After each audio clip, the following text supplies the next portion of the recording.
जय माता दी। नवरात्रि की पूजा का एक महत्वपूर्ण भाग होता है जौ और गेहूं के बीज को बोना।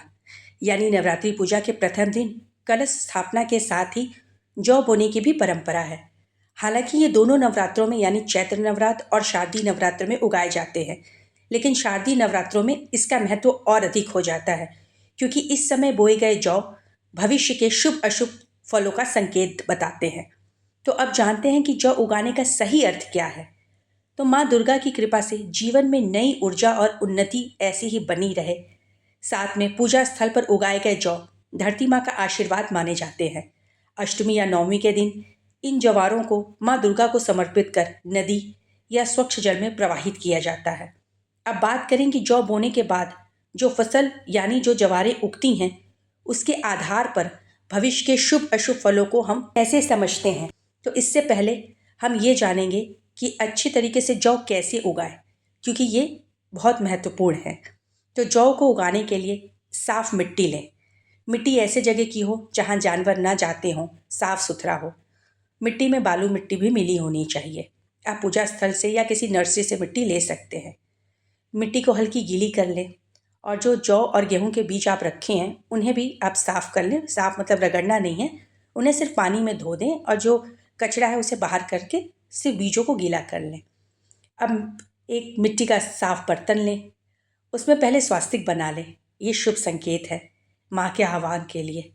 अब उसमें पहले मिट्टी का एक परत बिछाएं, उसके बाद ज्वारों के बीज को फैलाएं।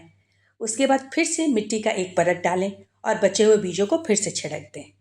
अब इसके ऊपर पानी की हल्की छींटे डालें और इन्हें एक तरफ रख दें। ध्यान रखें पानी सूखे नहीं और बहुत अधिक पानी भी ना हो। अधिक पानी के होने से जो ये आपके बीज हैं वो सड़ने लगेंगे और कम पानी होने से उगेंगे नहीं। तो पानी का सही ध्यान रखें, बस पानी को हल्के हाथ में लेकर छिड़काव करें। तो इस तरह से आपके जो भी जवारें या गेहूँ आपने बोए हैं वो बहुत ही अच्छी तरीके से उगेंगे। बस इतना ध्यान रखें कि इन जवारों को धूप नहीं तो रोशनी मिलती रहे, वरना ये पीले पड़ सकते हैं।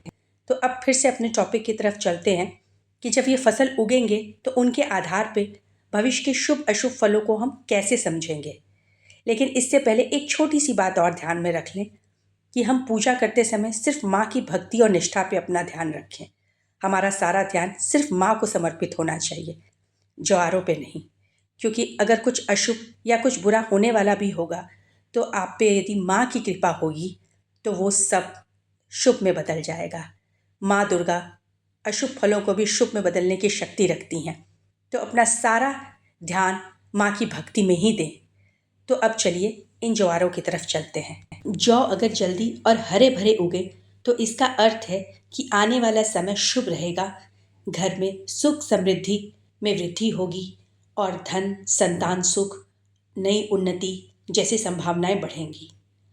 अब यदि जौ पीले पड़ जाएं तो इसका संकेत होता है कि आने वाला समय में कठिनाई या कष्टों का सामना करना पड़ सकता है। लेकिन साथ ही ये भी माना जाता है कि माँ दुर्गा ने पहले ही सावधान कर दिया। अब जौ लंबाई में अगर अच्छे से बड़े हो जाएं तो यह घर में बच्चों और तरक्की का संकेत होता है। जितनी तेजी से जौ बढ़ते हैं उतनी ही तेजी से तरक्की और उन्नति मानी जाती है। अब अगर जौ झुक जाए या बहुत पतले हों तो इसका मतलब है कि घर में कमजोरी, असंतुलन या स्वास्थ्य संबंधी समस्याएं आ सकती हैं। अब सबसे आखिरी, जो कि कोई भी भक्त नहीं चाहता कि उसके ज्वार ऐसे हो जाएं, यानी जौ बिल्कुल भी ना उगे या सड़ जाएं तो इसे सबसे खराब और अशुभ संकेत माना जाता है। ये बताता है कि घर में नकारात्मक ऊर्जा या पाप कर्मों का प्रभाव है। ऐसे में माँ दुर्गा से विशेष प्रार्थना करने की आवश्यकता है और अष्टमी और नवमी को कन्या पूजन करने के बाद दान करना बहुत ही आवश्यक हो जाता है। दान करने से हमारे कष्ट, हमारे पाप कटते हैं। तो अब आप जान ही गए होंगे कि जौ को जीवन और आने वाले समय का आईना माना जाता है।